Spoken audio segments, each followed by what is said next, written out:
Okay, welcome back to another episode of the Show Me the Data podcast. On today's episode, we are joined by Pinja, who is the marketing lead at Swarmia, and we are going to be talking about a book that these guys produced. Was it over the last year? Was that? No, so we originally published it in 2023, so we've Okay, had it okay. for almost 2 years now. Almost 2 years, almost 2 years. So we're going to be kind of talking about this book, the, I guess, impact that it's had from a marketing perspective, but also just how you've used it, across the business and across sales, and then also within kind of the marketing team and marketing department as well. So great to have you on the podcast. Thanks for having me. Awesome. So I think as a place to start the conversation, what was it that inspired creating a book, right? Because I know there are a few companies that have created books, but like for a SaaS company to create a book, it's quite like a wild thing. So what was the kind of inspo behind creating this? I think the simple inspo was that we had too many things to say to fit it into like a blog post or something. So I remember the first time I talked to our founder and CEO at the Hilska, he has this like very unique perspective on the business that we're in. So basically at Swarmia, we're building a software engineering intelligence platform. And we're not the first tool in this space. So the market has a long history of like these maybe unhealthier products and like tools meant for like, stalking on your developers and stuff like that. So Otto had this very like pragmatic but healthy approach to the space and like wanted to build a tool that like devs themselves would use. So I think the first time I talked to him, I was like, oh my God, this guy has a lot of like great things to say. And like one good way of getting this out is via a book. Of course, like back then, writing a book was a pipe dream. And like we could never have gotten it done without our field CTO, Rebecca Murphy, who joined, I think, in 2023. So like she was basically putting all of our blog posts and like adding her own insights. She has a background from engineering organizations like Stripe and Indeed.com and like brings a wealth of knowledge to the space. So like she was the person who then like took all the stuff that Otta had written and said before and like worked it into a pretty compact 140-page book, but it's a real thing. And like it's definitely been huge for us. So I think, yeah, if you have too many things to say, write a book. It's funny. So we're I think I mentioned this in our prep call. Like we are in the process of writing a book as well, and it's like I feel that exactly. Like there's so much we have tried to. We do a lot of really in-depth video podcasts ourselves. We do a lot of really in-depth like courses that we produce, and it kind of got to the point where we're like, yeah, there's just way too much to say and to try and package into like a single piece of content, and it just feels a bit incomplete. Yeah, absolutely. So I feel it a lot. What was like the actual process though, and maybe like with a timeline ideally as well, just so people kind of get an idea, like how long did that process take from kind of, ideation to actually getting the book live? What did that process look like? So I think the first time I told Otto that he should write a book was 2021, and we didn't start working on it until 23. So like first of all, we had the idea Okay. for a long time Yeah. before we were like, okay, now we have Should like come out. enough time and like resources to actually get this thing done. Once we started writing the book or the manuscript, we had a lot of this stuff written already though. Like, so it's good to the way I look at it is like we went through our entire blog to see like what are the pieces that fit into this narrative that we're wanting to tell to our prospects and customers. What are the things that we can reuse? What are the things that we need to rewrite? And then it's basically like building a puzzle out of all the stuff that we have and figuring out the missing pieces and like then just fleshing those out. So I think like Rebecca actually did most of that work during the summer. So I was away for like a probably like almost a 1 month vacation because I'm from Finland. Hello, long vacations. And like by the time I came back, she basically had the first version of the manuscript ready and she had started only in like June. So I would say probably like 8 weeks to produce a manuscript and then another month for editing, design, all of that good stuff. So like we spent a ton of time in like actually making the book look beautiful, creating custom illustrations for it. Like our designer has a background in print design as well, so we were really lucky in that we were able to use in-house resources. But I will say though that like the design has been totally worth it. Like it feels silly to be like, okay, we have this one marketing designer and he's going to spend a month on this thing and then this thing only, but it was totally worth it. Because I think if it was like a crappy black and white like contraption, I don't think people would like it as much as they do.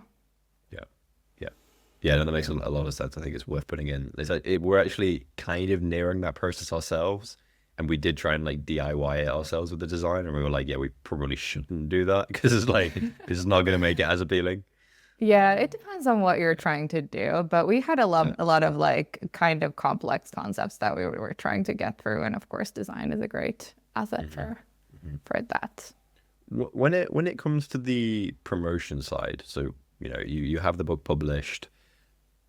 Because again, I imagine a lot of companies, if they produced a book, they'd almost have like no idea where to even start with then promoting that, right? With a book, there's so many ways you could, I guess, chop that content up and promote it, and there's a million angles. So how did you even think about like boiling down a plan to promote the book?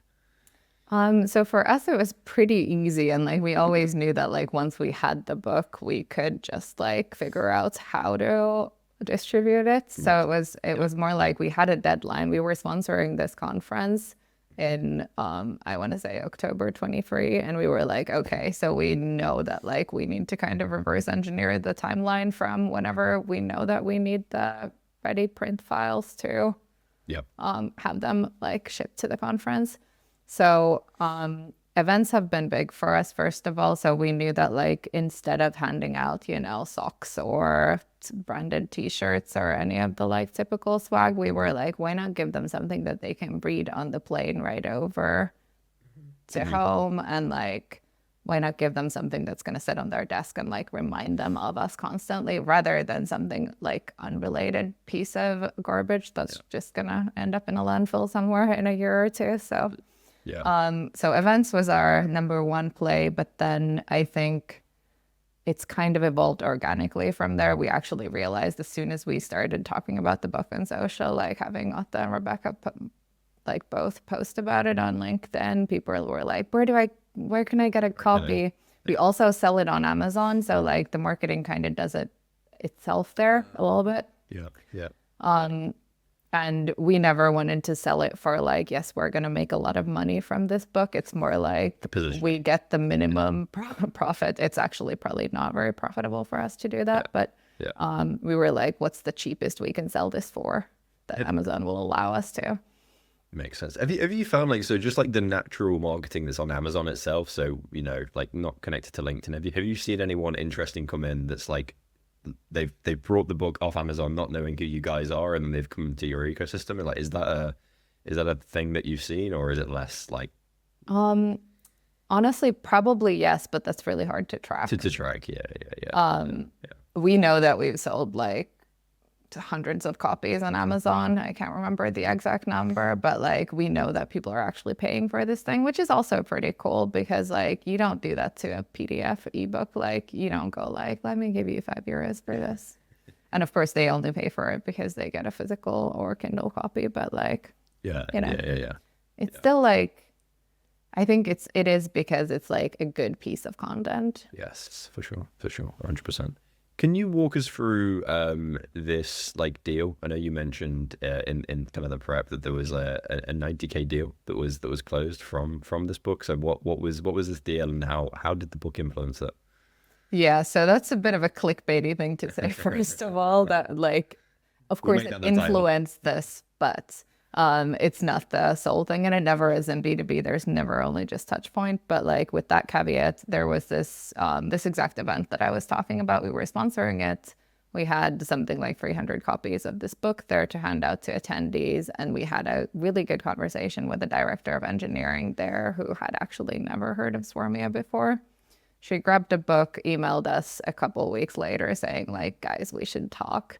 And then from there, we closed a deal like, I don't know, 6-8 months later, something like that. So Obviously, it's not like a linear thing that For like sure. the book did it, Yeah. but It I had a would heavy say influence. that yeah, it had an influence, and we ended up sending a bunch of copies to like all of their engineering managers during the sales cycle, and like it did play a part. Did you find so from that conference in October 23? Did you find that the people that you gave the books to, and again, I realize this some of these things can be hard to actually track exactly, but did you notice that the people that then like did pick up the book, some conversations were started post the conference where the people were actively referencing the book in sales conversations? Is that a trend that you guys noticed?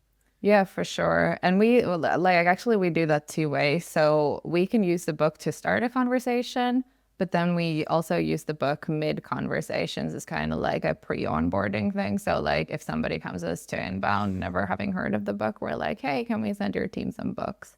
Because like it is like it's not a book to sell Swarmia. We like rarely mention the product in the book actually, but it's like the philosophy, and like it's a very good way to see if you're aligned in the way that you want to measure this stuff and improve this stuff. So like it's kind of a primer, and that's why it's been super effective, because like it's not a long book. It's like 140 pages or something, but it has a lot of content in it. We didn't do the like fluff of repeating the same stuff over and over again. Like it's actually like eaten a ton of good content. So Yeah. I think that's why like people who read it go like, oh wow, okay, I feel exactly the same about like most of these things. So these are the guys I want to work with. For sure, for sure. And that's actually a really interesting use case. Are there any other specific use cases of how you've used it? It could be within, on the marketing side, on the sales side. Is there any specific use cases that you've seen to be like interesting in terms of sharing the book, promoting the book? I think two really interesting ones are, first of all, our BDRs and like AEs, when they do outbound, they use the book as like kind of like a free gift. So like about all these gifting platforms, but instead Yeah, of like sending you a pot for your plants, we will send you a book. yeah, Again, much better than socks, because like especially if you don't know the brand, what's gonna help you get familiarized with the brand, true. the socks or a book?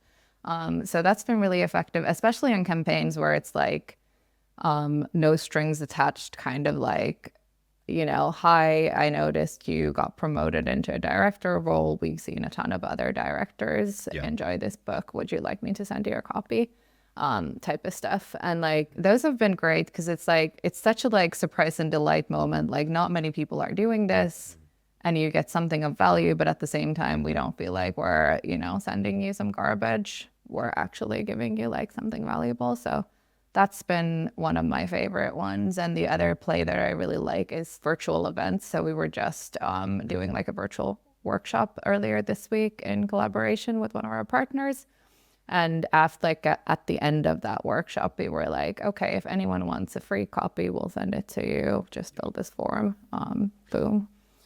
So I think that's a great way to stay top of mind, because events can be like, one and done easily, for sure. especially virtual ones. Like I watch webinars, for example, all the time on demand, and like you watch it and then you forget about it for the rest of your life. But like if they're like, hey, can we send you a book? You get it a week later, it stays on your desk again, like you get reminded about it so many more times over, and it like kind of pays itself back better that way. 100%, 100%. I just someone who thinks a lot about content repurposing, and I imagine having a book creates a ton of like potential repurposed content. Probably honestly like too much repurposed Yeah. content. Um, where do you like even start with trying to, extract that content for blog articles, extract that content for social content? Like, is there a process that you guys have followed to try and like just utilize all the content in the book somehow? Is that something you thought about? So for us, it kind of worked in the reverse order, because like I said in the beginning, we already had a bunch of blog posts Yeah. Okay. that we put into the book. So like some of it was already repurposed. Of course, we've now gone back and rewritten some of them based on like the research we did for the book. And also we were able to spin off like a few really good blog posts out of the book immediately. But then like I think it's a gift that keeps on giving, in terms of like LinkedIn content, for example, because obviously a book probably contains like 10,000 LinkedIn posts that you can write. Yeah, yeah. So I think it's just a cool thing to keep referencing to, but like you don't have to do it every time. It's just like this like Bible of stuff that you can just pull from whenever you need it. And basically our AEs and BDRs, whenever they want to post on LinkedIn, they're never out of ideas because they can just open the book at a random page and like be like, okay, today I'll talk about this. Yeah, yeah, 100%, 100%. No, I think there's so many ways I imagine that even for like the sales team or just like I guess when they join the company, it massively helps them, like just from an education tool. Yeah, It's great for sure. but then also they've constantly that they've got hundreds of pages that they can pull from to like to pick an insight to send to a Yeah, customer, to exactly. share with a prospect in the conversation. Like there's so many ways they could use it. So from that perspective, it's really interesting. Yeah. It's like really, really interesting. Yeah, they definitely use it all the time. And it is like one of our greatest onboarding assets internally too, to have like, okay, go read this and then come back to me with questions, rather than like trying to be like, go read the entire blog. Like that's not feasible. Yeah, 100%. From a like, I imagine there's a lot of people listening that are thinking, we would love to do something like this, but I have like literally zero idea where to even start. In terms of giving marketers advice on this, would you recommend like build up a big bank of content first with, your blog articles, with other pieces of content, maybe reports, and then try and write a book? Or do you think it can be done without having a big bank of content already there if you've just got a great set of insights? It probably can be done, but I feel like it's a much bigger undertaking if you have nothing to go from. So I think like we didn't end up putting any like blog posts directly to the book or anything like that, but like piecing together the outline and the puzzle is a lot easier when you already have like almost too much stuff. So it becomes an exercise in a mission. I wouldn't say it's impossible to do it, especially like if you have somebody who has all the stuff in their head. What I would do is just ask them to like record Loom clips or something, or like just voice recordings of themselves like blabbing through some of this stuff, and then go from an outline. Like I have a background in content marketing, so like this is like basically writing a blog post, but just much, much, much harder and longer. So like structure first, and then anything is possible. You just fill in the gaps. Of course, filling the gaps will take you longer if you don't have a place to start from, but that's fine. And in terms of coming up with like the actual premise for the book, because obviously that's feels like similar to a podcast in a lot of ways. Like getting the premise right is the biggest thing, right? Oh, That's for like sure. that's what's gonna like hook people in. So how did you think through the premise with the team and the founder with, for the premise for the book? How did you think through that? And then secondarily to that, what advice would you give to people trying to find that premise for a book? Yeah, so I think we were lucky in that we had the premise before we had the book. So our whole thing was like people talk about developer productivity all the time, but they only think about like, how do I ship things faster? They don't think about, am I shipping the right things? They don't think about, am I going to burn my developers out in doing this? So we were like, you actually need to like combine all those three. And that basically makes up the three main chapters of the build book. It's like business outcomes, developer productivity, developer experience. And I think like once you have a strong concept like that, you're gonna want to teach it to your customers and prospects. Yeah. And that's exactly what we did. So we were like, okay, what are the best channels for us to get this message out? Is it video? We have video too. Is it book? Yes, it is. So I think like you can brainstorm that, but if you already have a framework, that's a great like way of like kind of teaching it to your prospects, is to turn it into something substantial. Yeah, I imagine for companies and founders who have a really clear like strategic narrative around their company, the industry they're in, it's a lot easier to try and like sit down and write a book Yeah, or absolutely. framework. If you don't have that, or it's a little bit more murky, it's like it's going to be a lot harder. Yeah. And I think like to your earlier question, like if you have an idea but not a lot of content, you can still write a great book. If you don't have anything to say, like don't write a book. Like figure out your point of view first and then like go from there. But like I think going from like absolutely nothing to a book is a very long and possibly stupid journey, because like what are you even trying to do? Yeah. What are you trying to say, basically? Yeah. That makes sense. Yeah, I think having a really tight like narrative is probably like mandatory to write a book, to be honest. Like, 'cause I can't even, I mean, we're going through it right now, and I'm like, yeah, without a clear opinion or stance on, our industry, this would be like complete drivel or complete nonsense. Like we'd be repeating ourselves every other chapter. So it's I think it's like an impossible undertaking without that, to be honest.